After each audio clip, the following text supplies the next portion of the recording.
Well, the Blackhawk, it's a great machine. Everyone's used to seeing here at the shows, and currently we're replacing the Huey you see behind the Blackhawk with Huey 60. So the last show these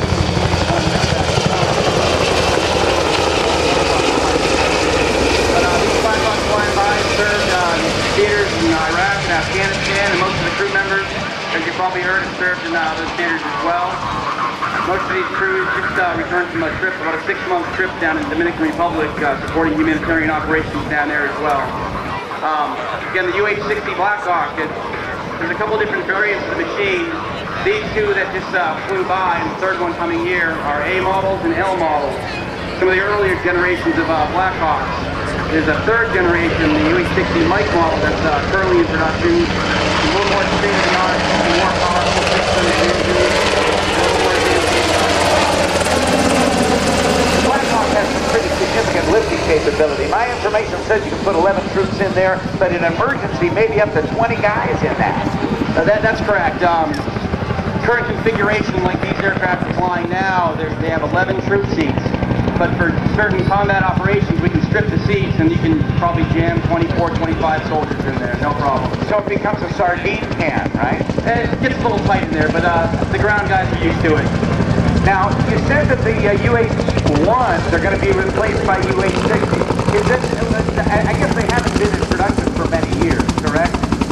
The UH-60 actually has been in production since 1979. First fielded in 79, we actually had a 1979 model that they flying here. And still flying great, but still they maintain it.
The patient a lot better and get him back in the aircraft and get him to the hospital. Now the name Bell is historic with life-saving helicopters as we see this one, because that Bell 47 back in the Korean conflict really changed the mortality rate and really saved thousands of lives in the Korean War, didn't it? That's correct, and that's where it all started. I think against the Korean War and the medevac really came to life, and then we really saw it in the Vietnam era where the helicopters really made a big difference, being able to move the ground troops in remote areas a lot quicker than any ground vehicles could possibly do the job. So, in addition to that, they started putting 50 caliber machine guns in the doors too, didn't they? They did. They armed them, and they had a gunship version of the Huey, medevac version like we see, and then they had what we call the Slick, just the basic transport version. The Slick. Now, and then if you take it one step further, that arming of the Bell Huey also led to Bell's design of from the skids up gunship, didn't it? That's correct. Again, it's the Cobra, and if you look up Show Center, we've got one of the Cobras on display. Yeah, right up there. Beautiful representation. We kept that one around, put on display for air shows, and just let all folks kind of see past and present generations of aircraft. And that has a couple of different things on it. Instead of having 50 caliber machine guns, it's got a tandem seat where the pilot sits in the back, and the gunner has a very, very special arrangement with how he aims the gun on the front, that chin turret. That's correct. It's called an hi-hat system, what they use in the Apache now, but basically the gunner's helmet can control the weapon systems and aim the weapon systems in the units. Their maintainers are just so experienced that when they were over in Iraq, they had, as guardsmen, had better mission readiness than the active duty guys.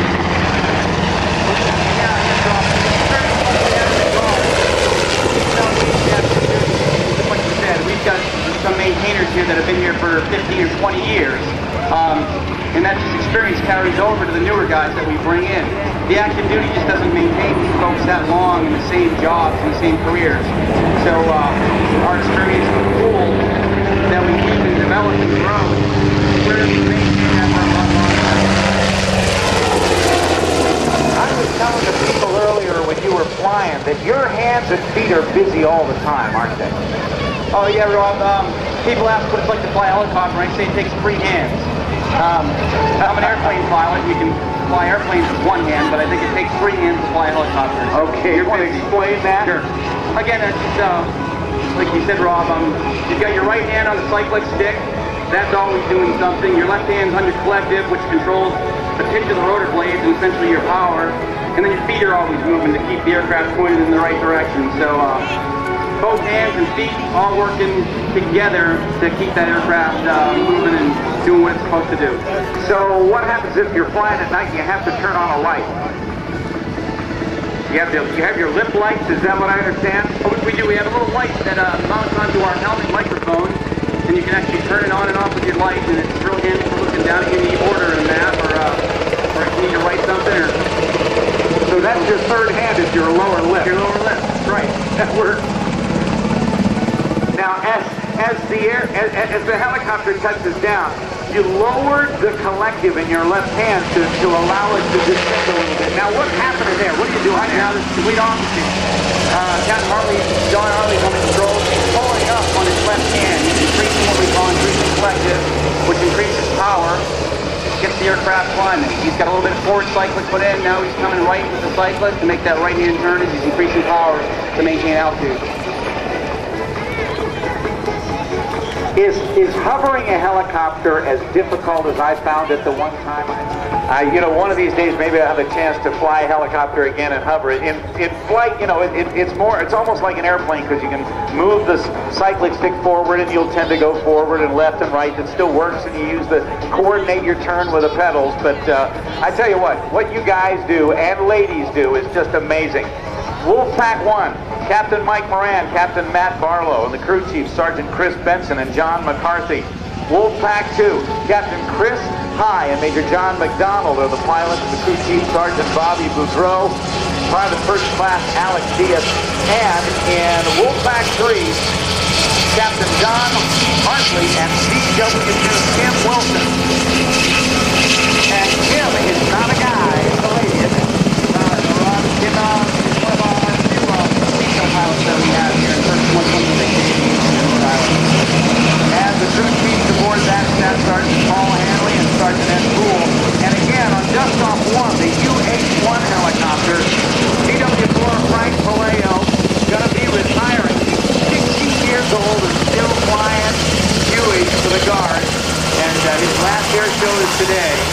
And also flying Dust-Off 1, Captain John Ferrer, and the crew chief is Sergeant Charles Drake.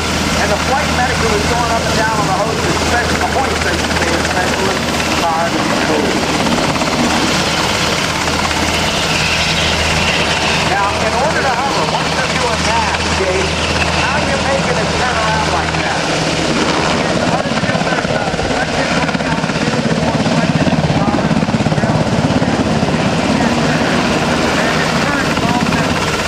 right now, they're stepped on over the left pedal to make that 360-degree turn.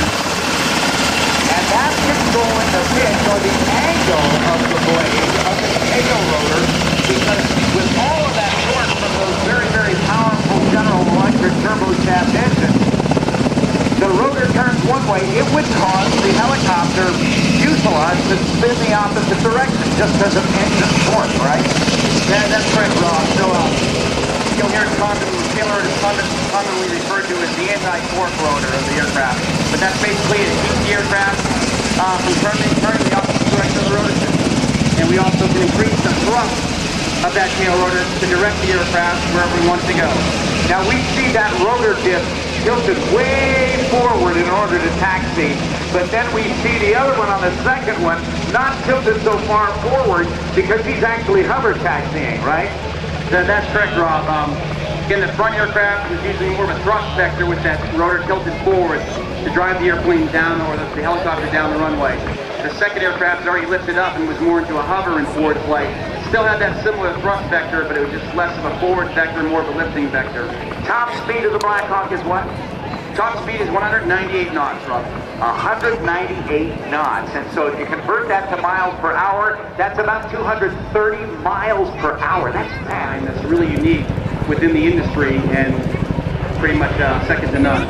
What bearing? It's a elastomeric bearing. Composite, rubber, and metal, and wow. Kind of neat stuff, but it's really, really rugged and holds up well.